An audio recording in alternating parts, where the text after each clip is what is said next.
حضرت صدیق اکبر رضی اللہ تعالیٰ عنہ گزر رہے تھے تو یہودیوں کا بڑا رہنما، مقتدا، بڑا عالم، تورات انجیل جاننے والا، وہ نہ بیٹھ کے یہودیوں کو کچھ پڑھا رہا تھا، سکھا رہا تھا. تو حضرت صدیق اکبر توحید پرست اس کے قریب سے گزرے تو فرمانے لگے، اس کا نام فنحاس تھا، کہنے لگے او فنحاس، تجھے بھی پتہ ہے، تیری تورات میں بھی لکھا ہے، تیری کتابیں بھی جانتی ہیں کہ سچ وہی ہے جو میرے محبوب کریم علیہ السلام ارشاد فرماتے ہیں، جو سید عالم صلی اللہ علیہ وسلم بتاتے ہیں وہ سچ ہے، تجھے پتہ ہے، تو ان لوگوں کو توحید کی دعوت کیوں نہیں دیتا؟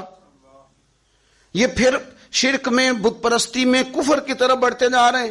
ان کو پیغام توحید دے، یہ اللہ تبارک و تعالیٰ کی عبادت کریں، اس مالک کی جس نے میرے نبی پاک کو اپنا رسول بنا کے بھیجا، اس طرف ان کی رغبت دے. تو وہ فنحاس جو تھا اس نے بڑی کفریہ جملے معاذ اللہ بولے. وہ کہنے لگا کہ اس رب کی ہم عبادت کریں جو ہمیں کہتا ہے کہ قرض حسنہ دو، اللہ کو قرضہ دو، وہ تمہیں ڈبل کر کے واپس کرے گا.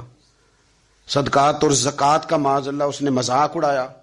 کہنے لگا اللہ ہم سے کہتا ہے میری راہ میں خرچ کرو، معاذ اللہ استغفر اللہ. کہنے لگا اس کا معنی تو یہ ہوا نا کہ ہم غنی ہیں اور اللہ فقیر ہے.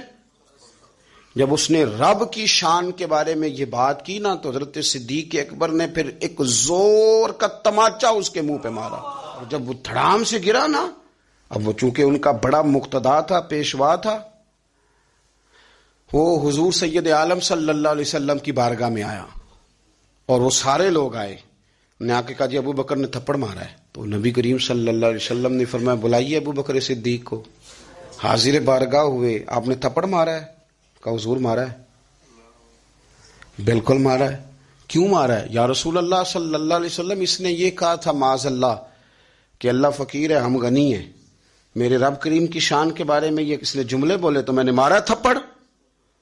حضور نے فرمایا تو نے کہا ہے؟ کہنے لگا جی نہیں میں نے تو کہا ہی نہیں، میں نے تو نہیں کہا.